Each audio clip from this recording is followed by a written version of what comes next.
Terima kasih Anda masih bersama kami dalam Berita Banten. Bagi Anda yang baru saja bergabung, kami hadirkan kembali 3 berita utama hari ini.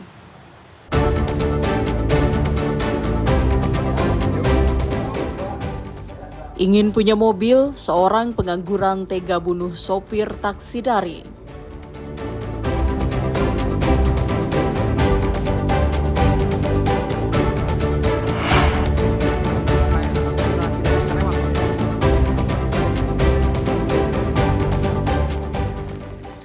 Akibat hujan deras dan terbawa banjir, jembatan hasil swadaya warga hanyut.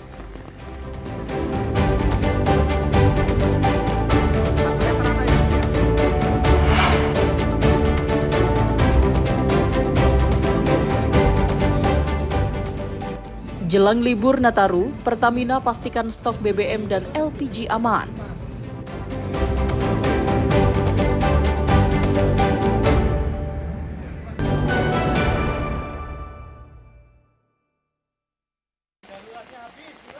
Tingginya intensitas hujan dalam beberapa hari terakhir menyebabkan Sungai Cipaas di Desa Cikadongdong, Kecamatan Cikesi, Kabupaten Pandeglang meluap.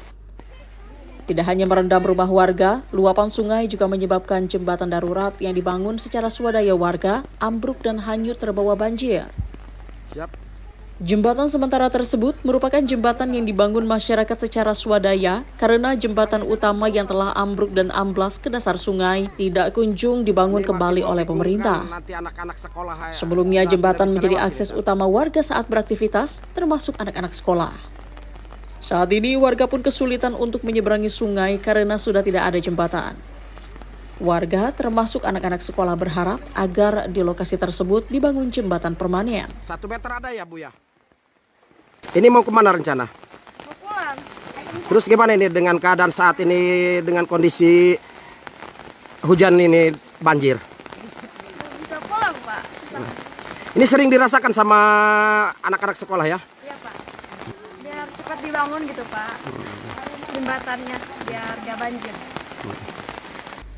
Pembangunan jembatan secara permanen dirasa sangat mendesak karena jika harus melewati jalan lain, warga termasuk pelajar harus memutar melewati jalan lain dengan jarak lebih dari 5 km. Yang pertama yang perlu kita sampaikan ini memang benar-benar sudah darurat. Ini tidak bisa dilewatin. Baik itu masyarakat sendiri, anak sekolah sendiri. Mau nggak mau kalau anak sekolah, masyarakat harus bermalam di Desa Cikadongdong, tidak bisa melintas. Karena sekarang jangankan jembatan yang permanen, jembatan darurat pun udah hilang, tidak bisa dilewatin lagi. Mau nggak mau, kalau nanti sudah surut air, kita harus buatkan jembatan darurat kembali. Warga dan para siswa berharap pemerintah Kabupaten Pandeglang segera mengambil langkah nyata dalam menghadapi keluhan masyarakat agar aktivitas masyarakat tidak terhambat. Ariel Maranus dan Septiana Wahyudi melaporkan dari Kabupaten Pandeglang. 2 pekan jelang perayaan Natal dan Tahun Baru, harga sejumlah komoditas kebutuhan pokok warga terus mengalami kenaikan. Seperti terpantau di Pasar Tradisional Anyar, Kota Tangerang, harga cabai rawit merah saat ini menembus harga Rp100.000 per kilogram, jauh dari harga normal yang biasanya sekitar Rp40.000 per kilogram. Sedangkan cabai rawit hijau dan keriting merah juga naik dari harga Rp35.000 menjadi Rp80.000 per kilogram. Tidak hanya cabai, harga daging sapi juga mulai mengalami kenaikan harga dari Rp130.000 menjadi Rp140.000 per kilogram. Sedangkan telur ayam naik dari harga Rp28.000 menjadi Rp30.000 per kilogram. Kenaikan harga ini dipengaruhi oleh faktor cuaca di wilayah penghasil serta jalur distribusi yang terganggu sehingga mempengaruhi pasokan menjelang Natal dan Tahun Baru. Peningkatan permintaan juga menjadi pemicu naiknya harga. Kita dari Perumda Pasar Kota Tangerang ngecek harga-harga sembako di Pasar Anyar.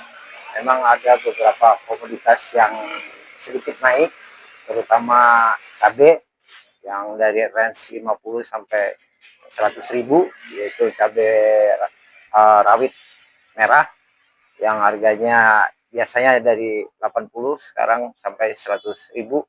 Kalau yang lain relatif stabil Daging juga sedikit naik dari 130 menjadi 140.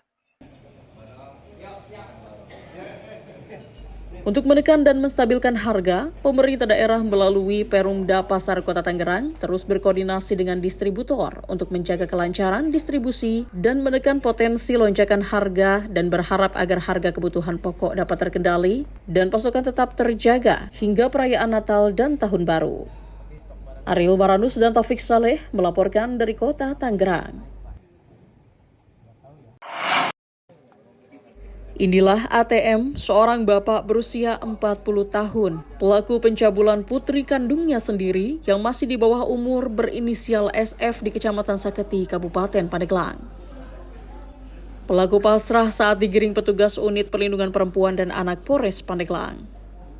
ATM tidak berkutik saat ditangkap polisi usai keluarga korban melaporkan tindak asusila ke polisi. Ayah bejat ini menyetubuhi putrinya sejak 2022 ketika putrinya masih berusia 11 tahun. Pelaku mengancam korban sehingga takut melaporkan kejadian tersebut. Kapolres Pandeglang AKBP Dino Indra Setiadi membenarkan jika pihaknya telah menangkap terduga pelaku pencabulan dan persetubuhan terhadap putrinya sejak 3 tahun lalu di Kecamatan Saketi. Kapolres menyebutkan bahwa terduga pelaku telah melakukan aksi bejatnya kepada korban sejak berusia 11 tahun hingga korban berusia 14 tahun. Awalnya dari istri, ulangnya dari ibu korban mendapatkan laporan dari pihak sekolah sudah 2 minggu anaknya tidak bersekolah.